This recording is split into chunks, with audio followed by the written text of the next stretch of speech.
Joining us today, I'm very happy to have Nitin Gaur with us, Director of IBM Financial Sciences and Digital Assets. Thanks so much for your time, Nitin. We also have Rohas Nathpal with us. Rohas is back on CC. So welcome back, Rohas, to you. Let me come to you, Nitin, first. You have actually helped in the launch of several of these stable coins. Tell me, what is it that we need to be careful about for anybody looking into investment in stable coins? Yeah, first of all, Sonal, great to be here on the Coffee and Crypto, and thank you for the invite. Looking forward for this fun and rich conversation, and no pun intended.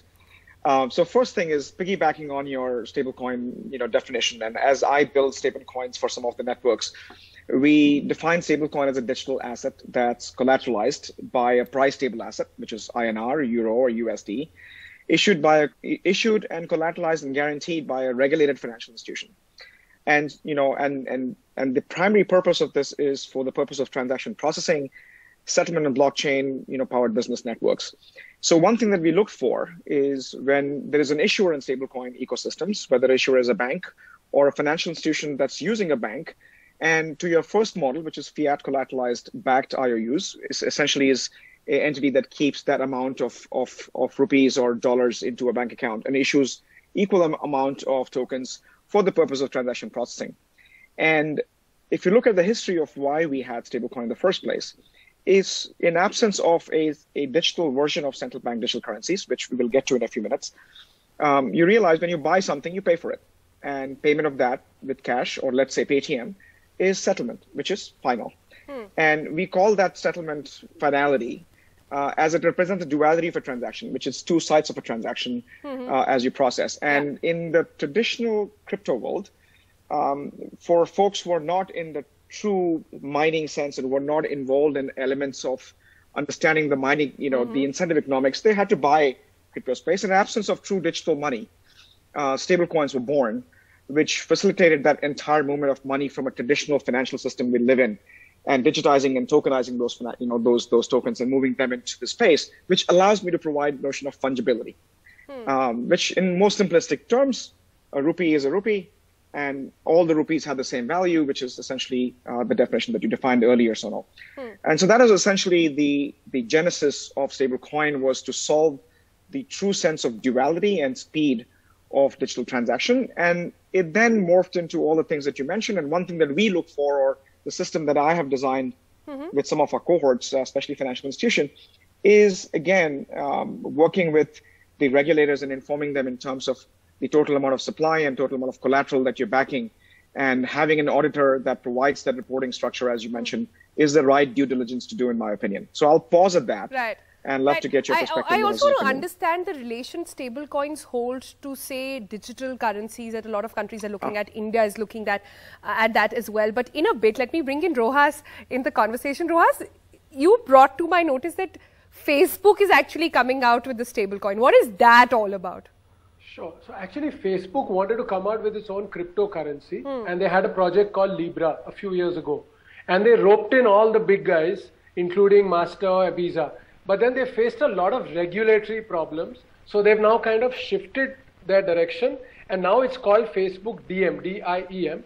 And it's going to be a US dollar pegged stablecoin. Personally, I would be a big fan of it as and when it comes out. Because if that is put into the Facebook ecosystem of WhatsApp, Instagram, and Facebook, I think it would be absolutely earth-shattering. And it would make it very easy for people to move money around the world.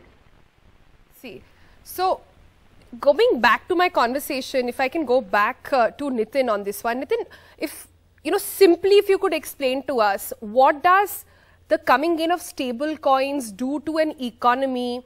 Take India, for example, which is already looking at a digital currency to be rolling out very soon. How does the entire dynamics work here? So a few things.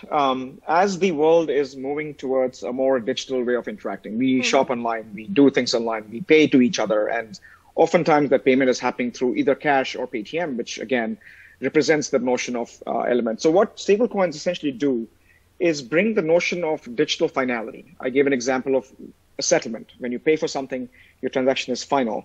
Stablecoins provide that in the digital world. And what stablecoins do is speed up the entire process of e-commerce, the entire process of transactions.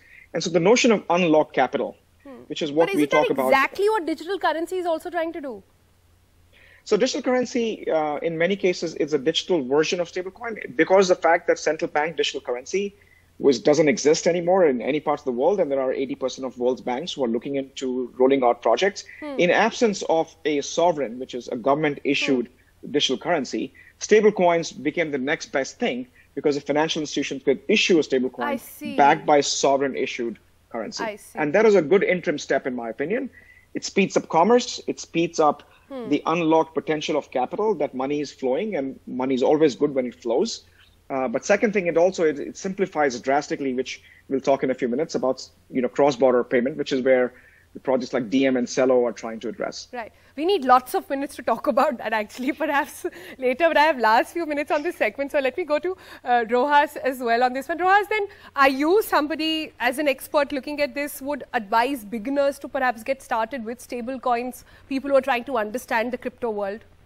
That's an excellent question. As an investor, stable coins are really good because we can earn up to 10 to 15% per annum rate of interest on it. So just look at it. As an Indian, I could convert my rupees into USDT, one of the very popular stable coins, and earn 10 to 14% per annum interest. Plus, usually in any given year, the rupee falls a little bit in terms of the dollar value. So I get that extra return also. And that's a lot more than what you would get in a bank fixed deposit, for example. But you have to remember one thing, there's always a greater risk. Because what if the stablecoin issuer suddenly vanishes? That could happen. And usually banks don't vanish as fast as stablecoin operators could. But other than that, I'm a big fan of them from an investment point of view. All right then. So good to have both your opinions on this. I'm afraid that's all the time we have, but we'll stay connected. There's so much to discuss on this front.